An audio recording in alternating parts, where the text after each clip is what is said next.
Well, hi, Mark. It's nice to see you.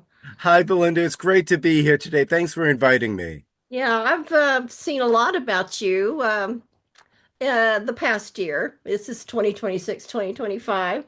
So we'll get into that. The bio you sent me, I learned some things.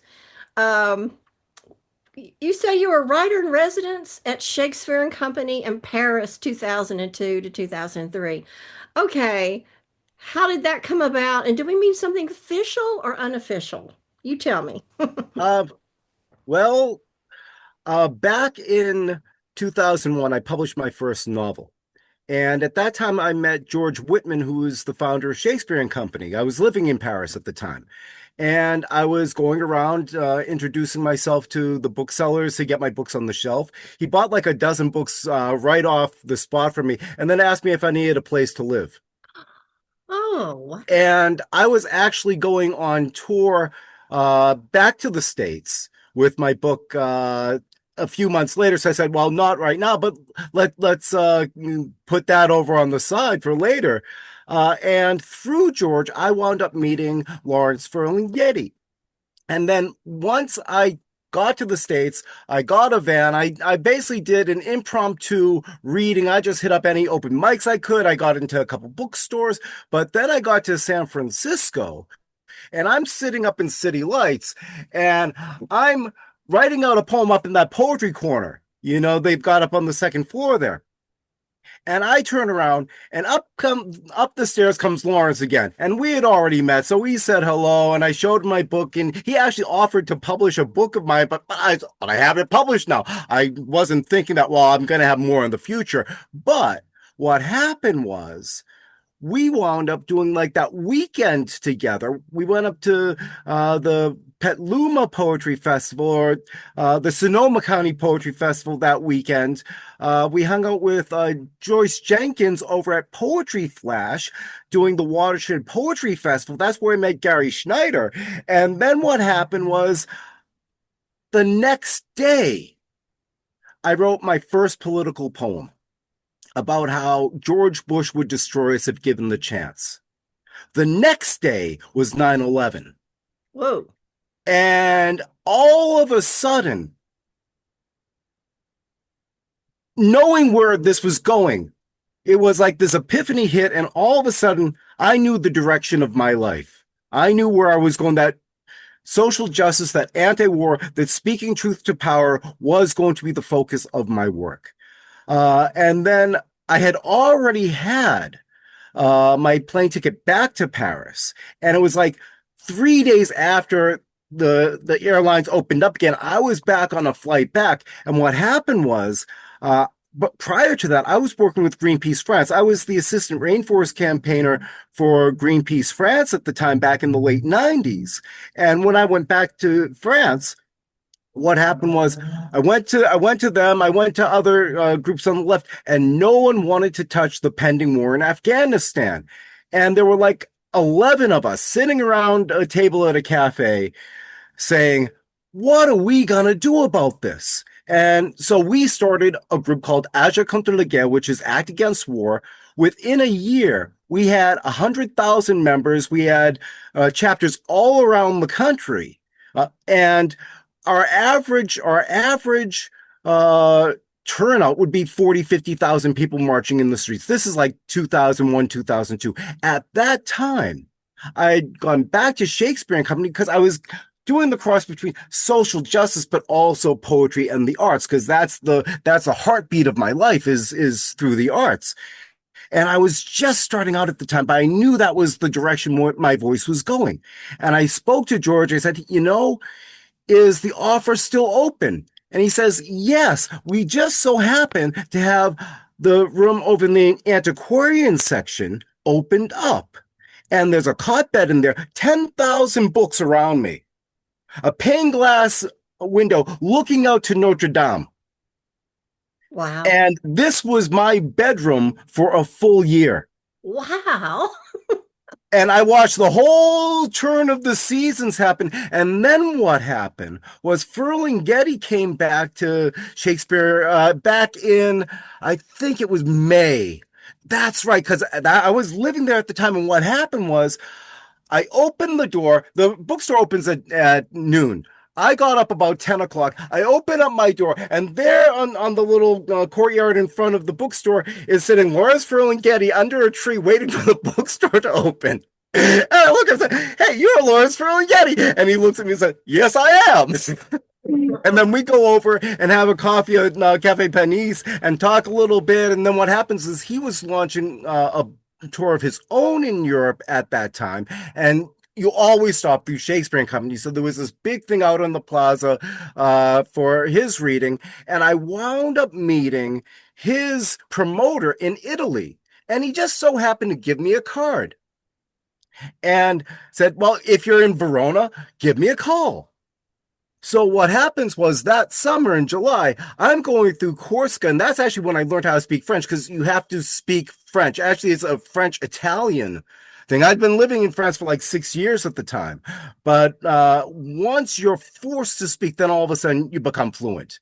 And so I had just gotten on a boat off of Corsica to go back to Marseille, and I'm reading this book in French from this Italian author about how she loves Florence. And I'm thinking, gee, I love Florence too. So why don't I figure out how to get from the port in Marseille to Florence the next day? And so I lined up all the trains. Everything was in this book schedule now. Nothing was online at this time. We're talking like, oh, geez, 2002.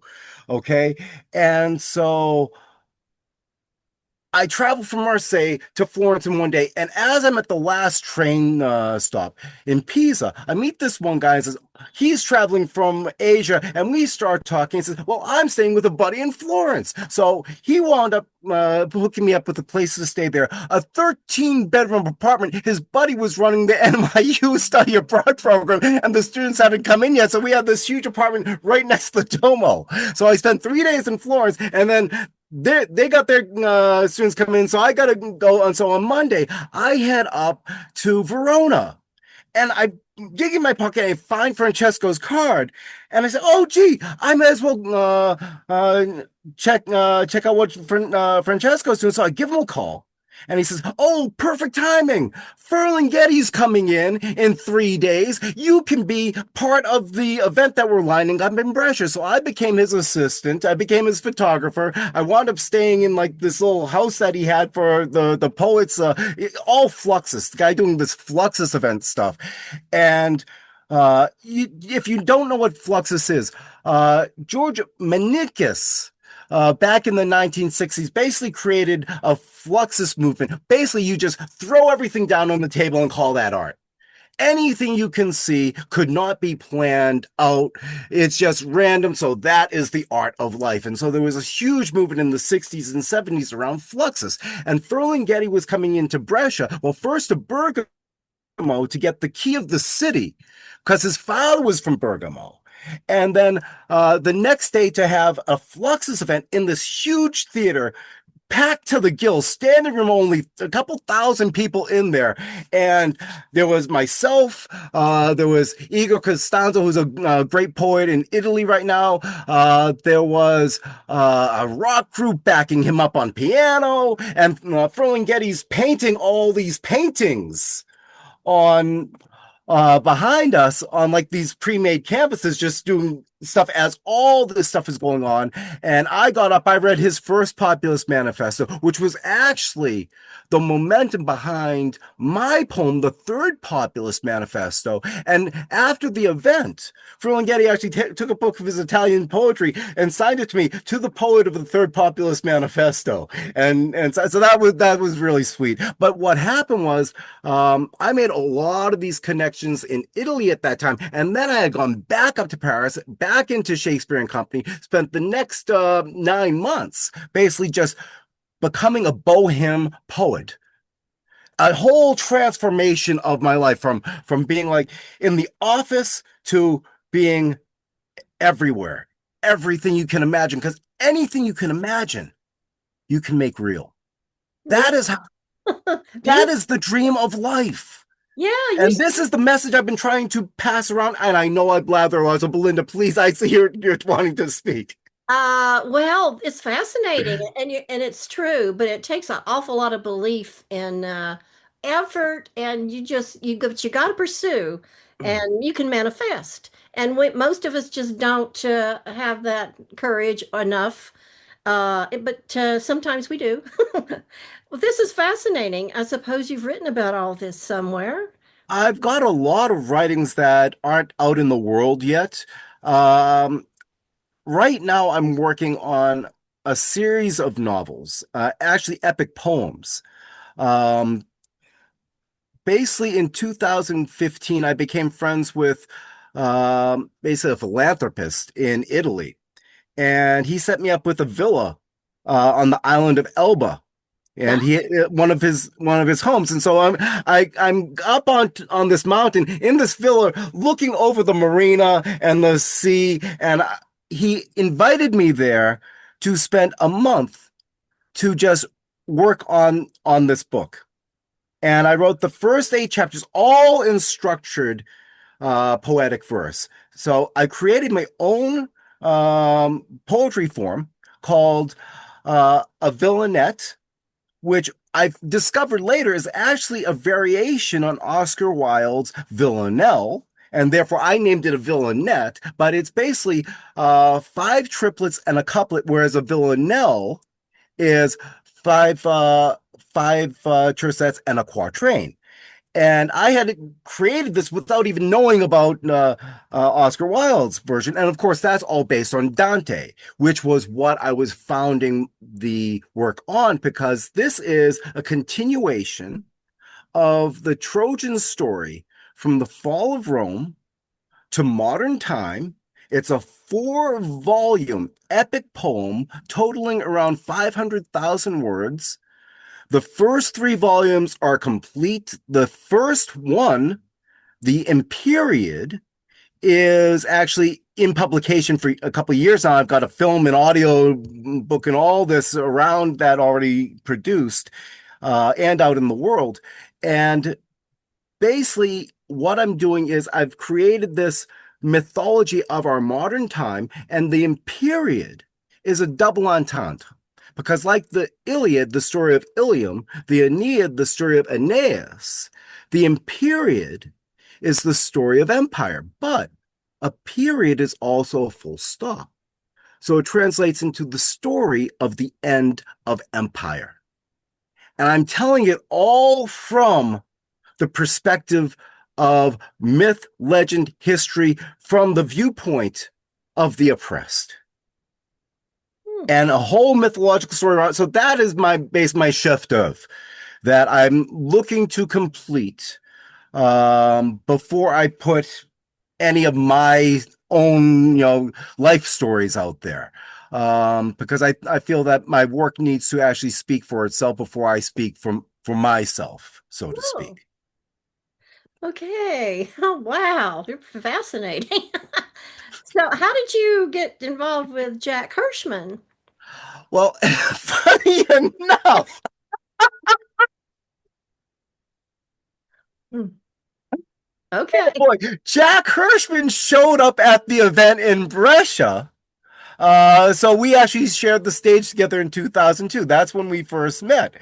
And then in 2009, I was living in Los Angeles, and he got back on my radar, made contact with him, and from 2009, basically until he died,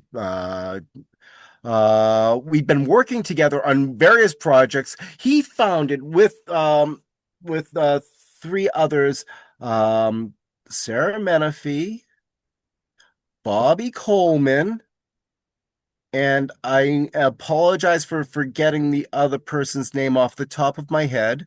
Um, the 4 of them created a group called the Revolutionary Poets Brigade, which is an international group of poets writing about social justice, working class war, anti-war, all of the themes that have given a foundation for all of these poetry groups basically that have popped up gratefully have popped up in the recent years.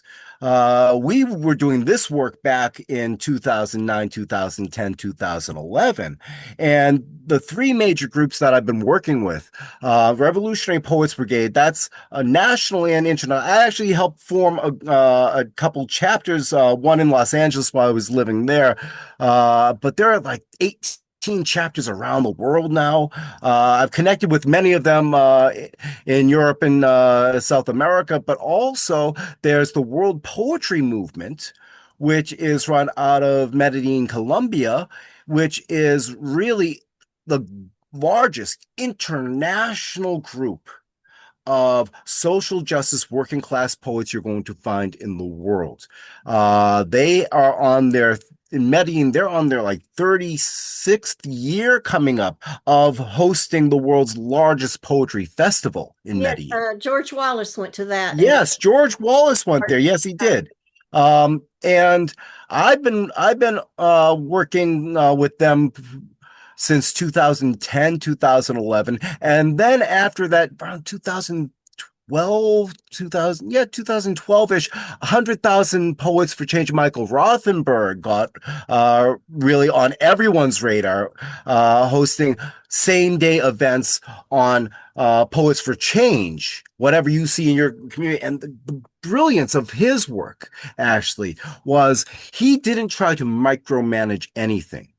He empowered others to create their own event and just have it under this banner so that we're connecting to 1,000 groups around the world at the same time, all on a themes of making this world basically a better place. That's what it's all about.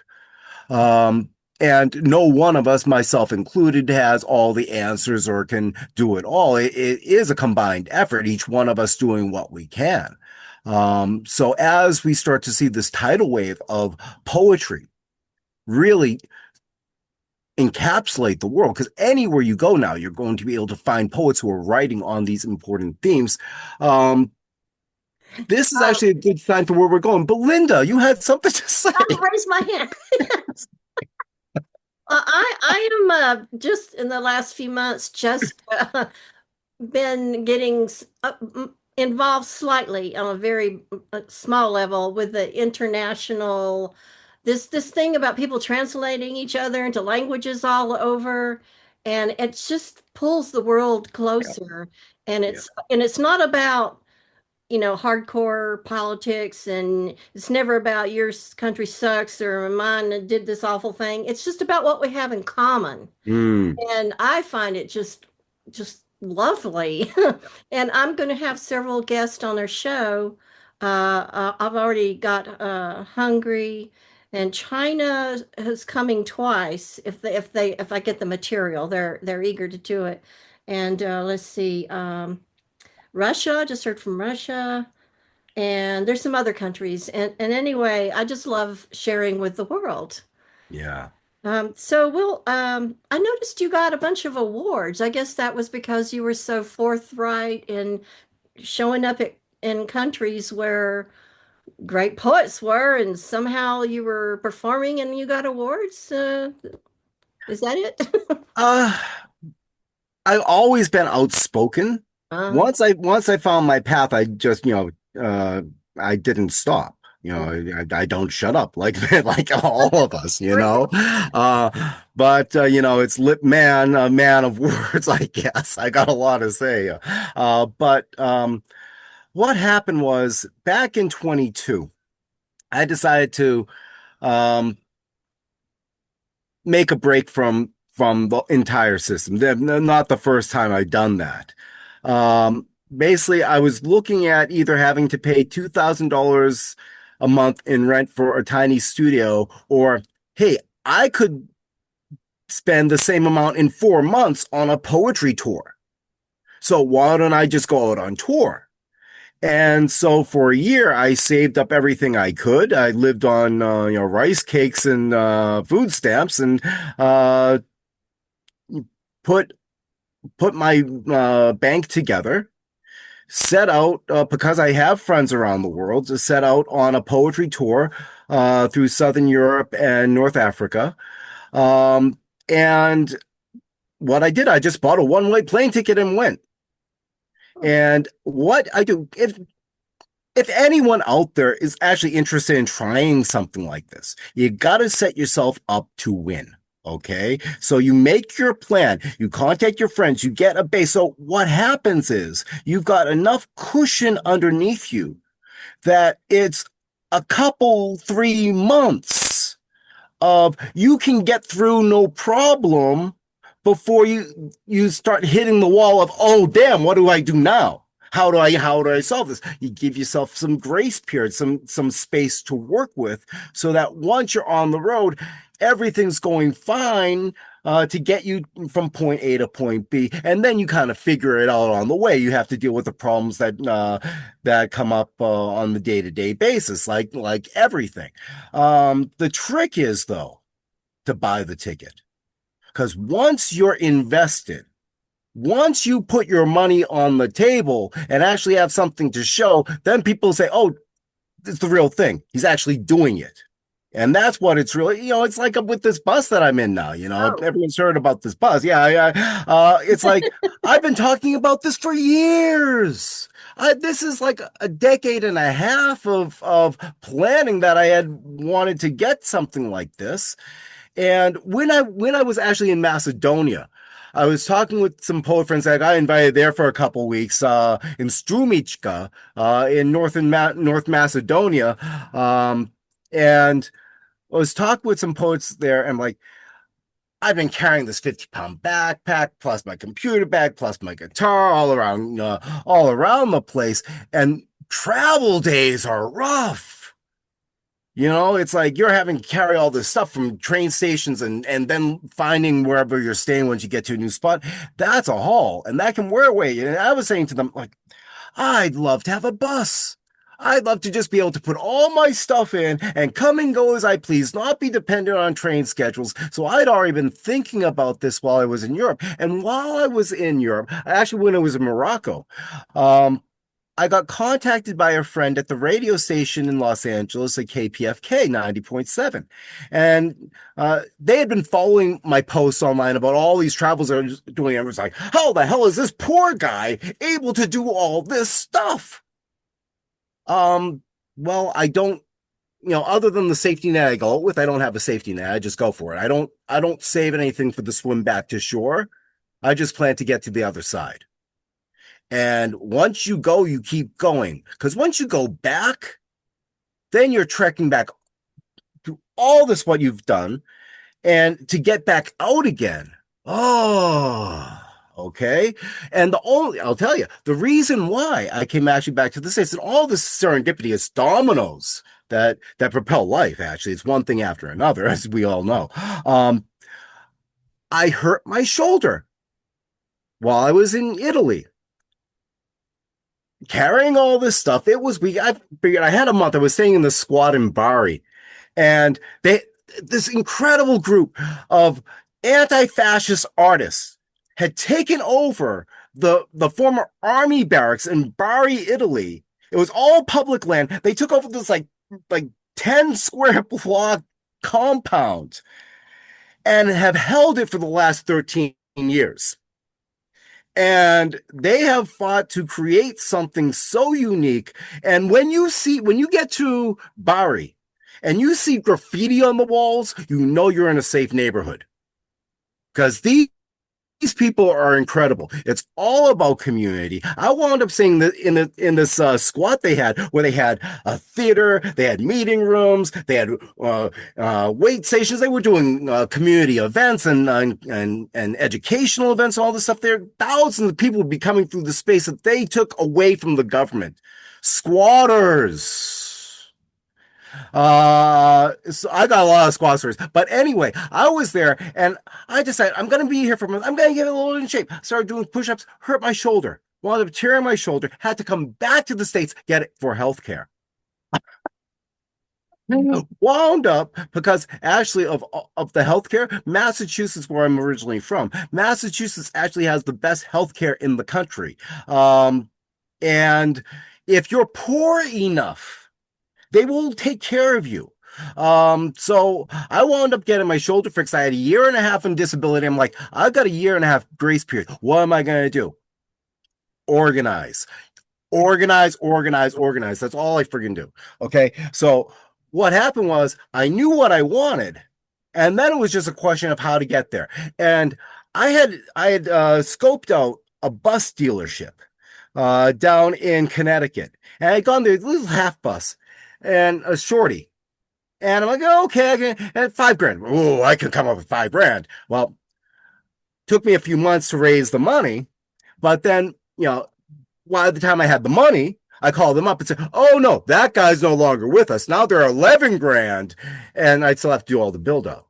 And I'm like, screw that, And so now what am I going to do? Always it's if the vehicle's there, I don't have the money. If I got the money, the vehicle's not there. So it's always a catch-22, rock and a hard place thing. Well, what happened was I started searching on Facebook Marketplace, and I found this bus 20 minutes away from me.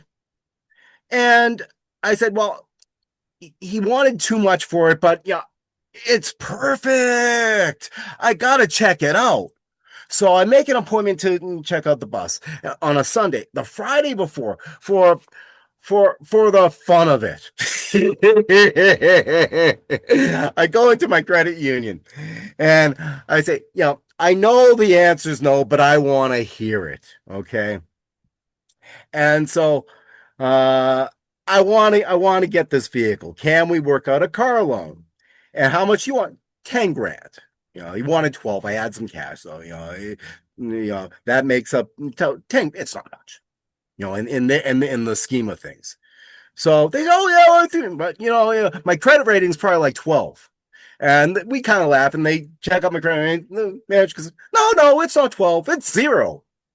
And I'm like, yes, it can only go up from here. Well, let's get to the part of the story when you do your furtherer tour. So you've gotten the bus, Yeah, you've yeah, worked on getting it fixed up for the tour. yes. So Somewhere what? about there, yeah. Yeah. So what happened was on Sunday I see it. On Monday it's my birthday, and I go into the bank just to hear the note, and they say I'm approved. I'm like, you want to lend me money? But the bus is collateral, so I got to make good on it, of course, and it's, once you got your foot in the door, you got to keep going. Once you buy the ticket, you're in. I invested already. I put money out. I'm already in. So I got the paperwork done. I got everything done. And the great thing about this is it was already converted. The guy I got it from is a firefighter. That's why it's like this fire engine red. He properly insulated, made this cabin inside. So a year and a half of work that I would have put into getting it to the place it is now, it was already done. So that was actually worth it for me to pay more. But, figuring, the money will find its way to you. You don't ever have to worry about the money, because once you know what you want, once you start working towards that, the resources to get it done will find you. That goes for anything.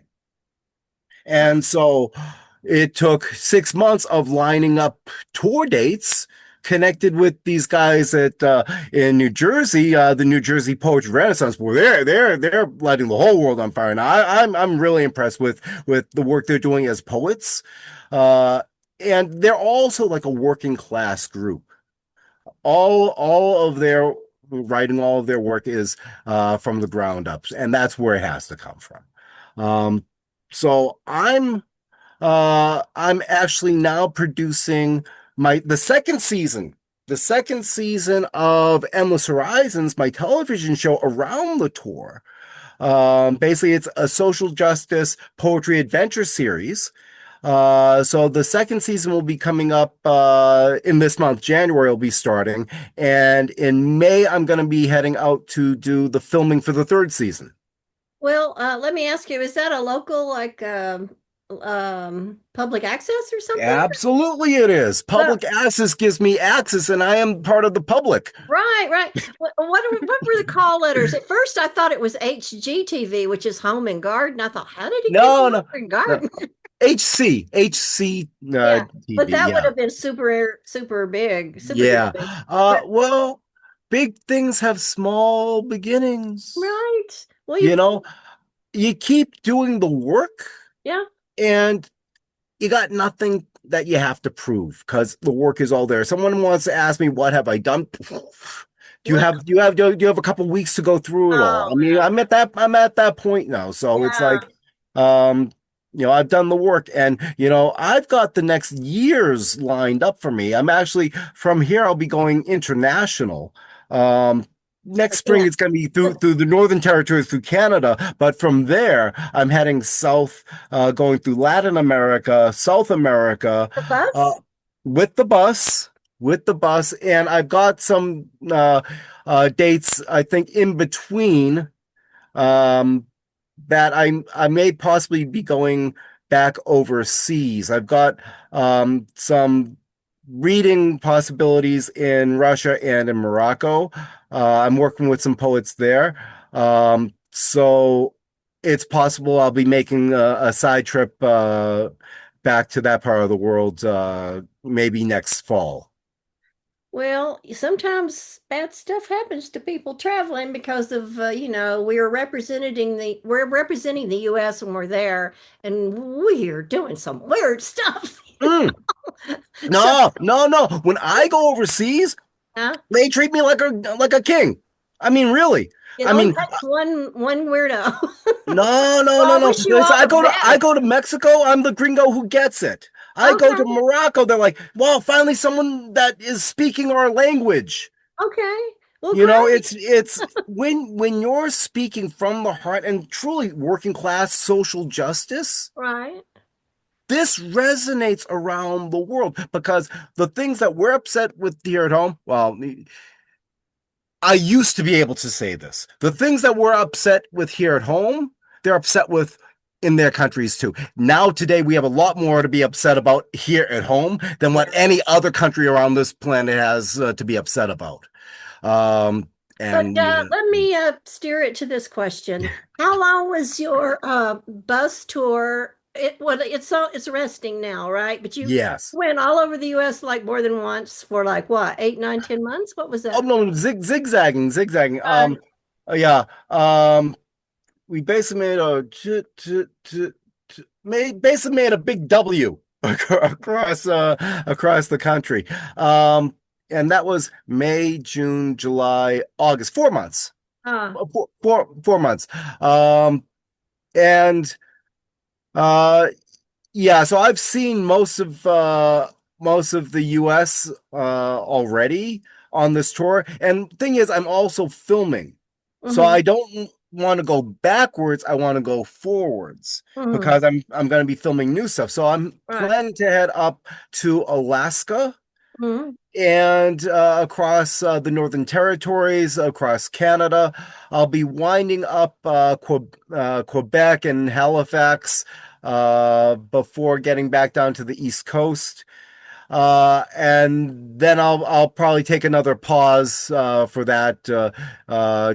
Put the bus in for maintenance or whatever, because I'll be doing a big a reunion thing because it'll be like full circle for the tour, completing the circle back to Haverhill, and we'll be doing events there. And then I take it. Then I'm looking to take it, to Mexico. Wow. Yep, Wow. yep. All right. So at this point, would you like to read a poem for us? How many poems am I doing? Well, this has been we're at 37 minutes and it's usually Okay, 10 or 15, so I don't know, maybe one. just one poem. Okay. Okay, two. Good, because um I wanted to read something. It is a little bit more on the political themes, but it has a lot to do with what just happened yesterday. Okay. Never forget that never again is now. Never forget Dachau, Auschwitz, or Nuremberg, the Gaza Strip, and La Hague. Concentration camps and gas chambers are war crimes, and just following orders won't save you in the end. Never forget the Maine, the Gulf of Tonkin, or the inside job when they talk about Venezuela and Iran. Never forget Nagasaki, Hiroshima, or Dresden when you hear stories of limited strikes. Never forget the grassy knoll, the 4th of April, or the 5th of November. Does anyone even remember the 8th Amendment or the 11th of September, 1973, or the USS Liberty? Never forget the generations of lies that led to the caging and torture of children as the people rise to storm the Bastille. And never, ever forget that fascism is the true enemy and on which side of history you stand. All right. Okay, more. Yeah, more. Oh, you want more? Oh, thank One you. more. Yeah. I want to end on something a little more uplifting, because as poets, we have to speak truth, but also we need to set a vision, a positive future of where we can go. Um, so even though everything seems all grim and dire, um, we have the power within us to make this world a better place, and we have to believe that. And for all those who say it can never be done, who look upon those ivory towers with their militarized trenches, disappearing chambers, and puppet mechanisms, imitating human beings in all aspects, except for a conscience and a body, to jail, enslaving a world with divisions of hate and sectarianism. I say, dream of a world which is at peace with itself. For all those who have given up hope, who have fallen to despair, who see the skies falling in on them and the shoreline inching closer, who have given into fear and the bitter tears of defeat. I say courage is not the absence of fear, but the triumph over it. Stand tall and lead. For all those who dream of freedom, there is no easy path. Hills follow hills and mountains. Before we reach our valley, we must use our time wisely and see the horizon. Settle not for a life worth less than living. Reach with your first and very last breath towards victory to that mountaintop, and we will all be there with you on the front line of life, standing in the light of that glorious sun. Lift up your hearts. The time is ripe. It always seems impossible until it is done. All right. Endless horizons. That's what it is. And people can see if, well, they can't see it on public access if they're outside of the range of the TV. But I noticed you started putting it on YouTube, right? Yes. And because it's on the station's website, it actually there's a link that you can connect directly to the broadcast. And Okay. then afterwards, I will put it up on YouTube. And on my website, Vagabond Poetry Caravan.blogspot.com, you can see all the episodes on the Endless Horizons tab there as well, and then get more information about the bus. So I do have to update a lot of the stuff on there. It's a one-man operation. There's a lot of plates being Yeah, balanced. right. Okay. All right. Well, thank you so much, Mark. It's just great to talk with you and learn more about you and all that you're doing in the poetry world. Belinda, thank you so much for having me here. It's been a real pleasure. All righty. Bye-bye. Bye-bye.